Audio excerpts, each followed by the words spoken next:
Hi అండి. ఈరోజు మన ముందు పెళ్లి చూపులు అండ్ ఈ నగరానికి ఏమైంది డైరెక్టర్ తరుణ్ భాస్కర్ ఉన్నారు. ఆయనతో మాట్లాడి కొన్ని కొత్త విషయాలు తెలుసుకునే ప్రయత్నం చేద్దాం. ఏ ఇంటర్వ్యూలో రాని చూస్తాను, నా ప్రయత్నం నేను చేస్తాను. Hi Tarun, welcome to my show. నమస్తే sir, it's an honour to come. Prema గారిని కలిసిన, ఓప్రా గారిని కలిసిన, ఆఖరి finally the big man TNR గారిని కలుస్తున్నా. సో ఆల్రెడీ చెప్పినా కదా సార్, మా ఫ్రెండ్స్ చెప్పినారు పోయే ముందు, ఎప్పుడు వస్తావు, రేపు వస్తావు, ఎల్లుండి వస్తాను, బట్ మార్క్ ఉంటుంది మీ ఇంటర్వ్యూలకి. So very happy to be here. It's an honour. సర్దుకొని రా, it's an honour to be here. అందుకే ఇంటర్వ్యూ మనం 45 మినిట్స్లో రికార్డ్ బ్రేక్. రైట్, ఓన్లీ ఒక మన మూవీ గురించే మాట్లాడదాం సార్. ఓకే, మొత్తానికి డైరెక్టర్ తరుణ్ భాస్కర్ని మొట్టమొదటిసారిగా ఫేస్ టు ఫేస్ చూస్తున్నాను. Right sir, honour to meet you as well. Thank you, me two.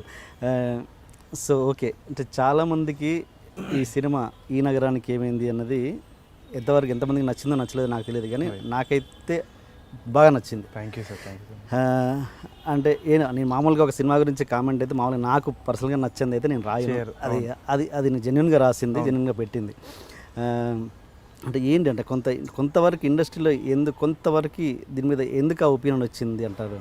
అదే సార్, ఒకటి వచ్చేసి నాకు తెలిసి జెన్యున్గా కొందరికి నచ్చలేదు, స్లో ఉందన్నారు. అండ్ ఆల్సో ఏంది అంటే అది ఆల్కహాల్ ఎక్కువ చూపించినారు అనేసి అన్నారు. All that is there. ఇంకోటి ఏంది అంటే పెళ్లి చూపులు చాలా విపరీతంగా నచ్చిన వాళ్ళు, అదే ఎక్స్పెక్టేషన్స్ తోటి వచ్చిన వాళ్ళు డెఫినెట్గా కొంచెం డిసప్పాయింట్ అయినారు. కానీ ఆ రిస్క్ ఉంటుందనేసి నేను ముందే అనుకోనే చేసిన. అండ్ నేను అనుకోంది ఏంది అంటే 85% of the people they are loving the film. ఆ రెస్పాన్స్ అయితే చాలా ఇంక్రెడిబుల్ ఉన్నది. అండ్ వాళ్ళు ఓన్గా నాకు వచ్చే మెసేజ్లు కూడా positive ones or whatever, దాంట్లో ఒక జెన్యున్నెస్ ఉంది. వాళ్ళకి ఏదేదైతే అనుకున్నానో ఆ కమ్యూనికేట్ అవుతుందా రాదా అని కమ్యూనికేట్ అవుతుంది. సో అక్కడ నేను ఆ 20% దగ్గరనే I knew that they would be a problem అనుకున్నట్టే అయింది. సో జెన్యున్గా కొంచెం ఎక్స్పెక్టేషన్స్ పెళ్లి చూపుల వైపు ఉండే అని అనుకుంటున్నాను. ఓకే నేను నా కామెంట్లో చెప్పినట్టుగా నేను ఏదో నా పాటికి నేను చెప్పుకుంటూ వెళ్ళాను. బట్ పెట్టిన తర్వాత అనిపించింది ఇది జెన్యున్గా ఇది నా ఒపీనియన్, తరుణ్ ఒపీనియన్ కూడా అదే అయ్యి ఉంటుందా అన్నది నాకు ఒక డౌట్ వచ్చింది. సో ఒక 2 పాయింట్స్ నేను చెప్తాను కామెంట్లోంచి, దాంట్లో అది ఎంతవరకు కరెక్ట్ అన్నది ఒకసారి అది ఎంత రాశానో ఒకసారి చెప్తాను. సో ఒకటి ఫస్ట్ పాయింట్ ఏంటంటే అని చెప్పింది, మామూలుగా ఒక డైరెక్టర్ సూపర్ హిట్ కొడితే ఇమీడియట్గా జరిగే పరిణామాలు ఏంటంటే పెద్ద హీరోల నుంచి, పెద్ద ప్రొడక్షన్ హౌసెస్ నుండి ఖర్చులు పడతాయి. ఖచ్చితంగా ఆఫర్స్ ఏ కొత్త డైరెక్టర్కైనా కొంచెం టెంప్టింగ్గానే ఉంటాయి. బట్ ఆ రెండో అవకాశాన్ని సరిగ్గా చూజ్ చేసుకోవడంలోనే ఒక డైరెక్టర్ యొక్క విజ్ఞత తెలిసిపోతుంది. అలాగే ఈ డైరెక్టర్ కూడా తన రెండో సినిమాకి పెద్ద అవకాశాలు వచ్చాయి, కానీ అవి కాదనకుండా తను నమ్మిన కాన్సెప్ట్తోనే తన రెండో అవకాశాన్ని సెలెక్ట్ చేసుకున్నాడు. అతనే తరుణ్ భాస్కర్ అని ఏదో పెట్టాను. నిజంగా ఆ పెళ్లి చూపుల తర్వాత పెద్ద ఆఫర్స్ వచ్చాయా? నిజంగానే నేనేదో అనుకున్నాను. లేదు సార్, వచ్చినాయి. ఒకవైపు హిందీ నుంచి వచ్చినాయి, తమిళ్ ఇండస్ట్రీ నుంచి కూడా వచ్చింది, ఇంకా తెలుగులో కూడా చాలా మంది వచ్చి అడిగినారు. కాకపోతే ఒకటి వచ్చేసి నాకు క్లారిటీ ఏముండే అంటే సురేష్ ప్రొడక్షన్స్ బ్యానర్లో చేయాలి, ఎందుకంటే వాళ్ళ వల్లనే పెళ్లి చూపులు ఒక రేంజ్కి వెళ్ళింది. అదైతే నేను మర్చిపోలేను. అండ్ సురేష్ సార్ తోటి వర్క్ చేసేటప్పుడు కూడా సురేష్ సార్ కూడా చాలా మందిని కనెక్ట్ చేసి ఇట్లా చేద్దాం, అట్లా చేద్దాం, నీ ఆప్షన్స్ నీకే, నువ్వు చెప్పు ఎట్లా చేద్దాం అనేసి అన్నారు. అన్నప్పుడు ఐ ఫెల్ట్ వెరీ రెస్పాన్సిబుల్, ఎందుకంటే ఇప్పుడు నెక్స్ట్ స్టెప్ తీసుకున్నప్పుడు ఏ ఫ్యాక్టర్స్ అయితే నాకు వర్కౌట్ అయింది అంటే నాకు సాటిస్ఫాక్షన్ ఇచ్చింది పెళ్లి చూపులు చేసిన తర్వాత, అదే ఫ్యాక్టర్స్ని మనం కంటిన్యూ చేస్తే కొంచెం గ్రౌండెడ్ ఉంటుంది. ఓకే. అండ్ ఇంకోటి ఏంటి అంటే నేను చేసిన స్టెప్ రిస్క్ ఎక్కువ ఉంటుంది. నేను suppose if I go with stars and everything, ఎందుకంటే నాకు ఆ స్టార్స్ ఇమేజ్ క్యారీ ఫార్వర్డ్ చేయాలంటే కొంచెం రీసెర్చ్ అయితే చేయాలి. సో ఇప్పుడు మహేష్ బాబు గారి తోటి మూవీ చేయాలి అంటే హీ వాజ్ ఓపెన్, ఆయనను కలవడం జరిగింది. అండ్ ఆయన ఎంత హంబుల్ అంటే హీ వాజ్, అండ్ ఎంత ఫిల్మ్ లవర్ అంటే ఈ సైడ్ నా ఇమేజ్ అంతా పక్కన పెట్టి నువ్వు స్టోరీ రాయి, okay, don't think about my image అని చెప్పి అట్లాంటి వ్యక్తులు వాళ్ళందరూ ముందుకు వచ్చినా కానీ even recently I had word with junior NTR sir also.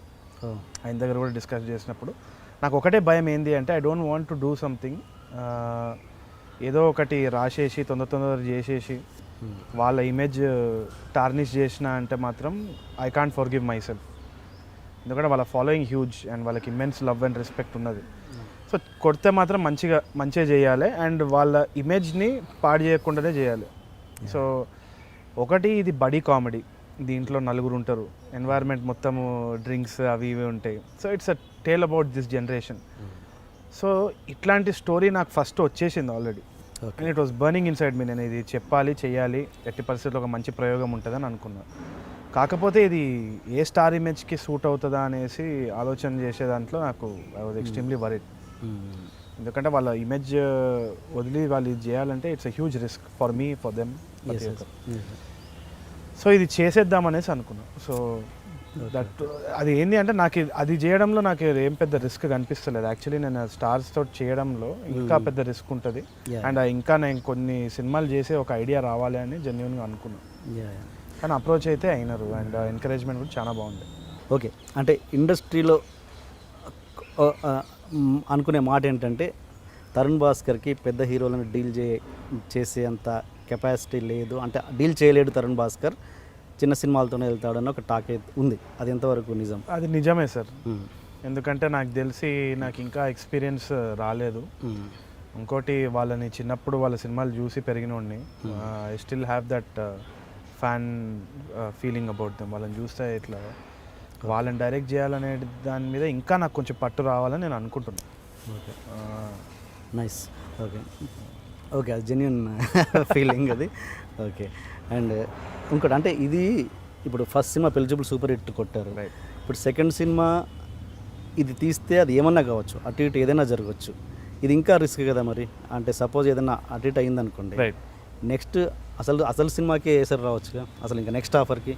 అయితే నాకు ఒకటి ఏంది అంటే, నాకు బలమైన నమ్మకం ఏంది అంటే ఆ బడ్జెటింగ్ చేసిన తర్వాత మనం ఏ బడ్జెట్లో ఒక కథని చెప్తున్నాం అనేది చాలా ముఖ్యమైన విషయం. సో ఇప్పుడు పెళ్లి చూపులు వచ్చేసి చాలా చిన్న బడ్జెట్నే చేసినాం, దీనిది కూడా బడ్జెట్ చాలా చిన్నది. Okay, so there are guaranteed returns on the market. అది ఆల్రెడీ ముందే ఎస్టిమేట్ చేసుకున్నాం. సురేష్ సార్ దగ్గర కూర్చొని మాట్లాడినప్పుడు ఇది ఎంతవరకు సేఫ్ అనేది మాట్లాడుకొని చేసినాం. Definitely there is a risk. Okay, కానీ నాకు తెలిసినంత వరకు నేను తీసుకున్న రిస్క్ చాలా చిన్నది.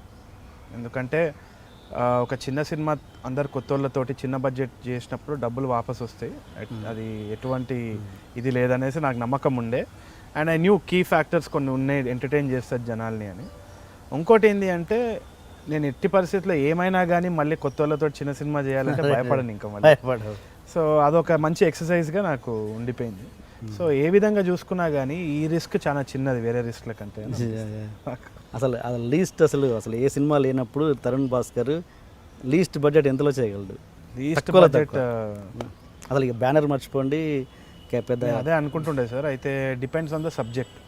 ఇప్పుడు వరంగల్ పోయి నా హోమ్ టౌన్ వరంగల్ పోయి ఒక చిన్న స్టోరీ రాసుకొని చేద్దాం అనుకుంటే ఒక 50-60 లక్షలు తీసేయచ్చు. ఓకే, మొత్తం టాప్ టు ఇది అందరు కొత్త వాళ్ళని పెట్టి చేసిన అంటే తప్పకుండా ఒక 50-60 లక్షలు తీసేయచ్చు. దానికంటే తగ్గించవచ్చు, పెరగవచ్చు కూడా కొంచెం, బట్ ఓన్లీ 10% అటు ఇటు.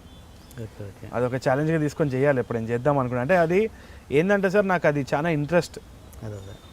కొందరు అంటారు ఇట్లా షార్ట్ ఫిల్మ్ దాంట్లోనే స్టక్ అయి ఉన్నాడు అని చెప్పేసి. నాకు అనిపించి యాజ్ అన్ ఆడియన్స్ మనం స్టక్ అయి ఉన్నాం.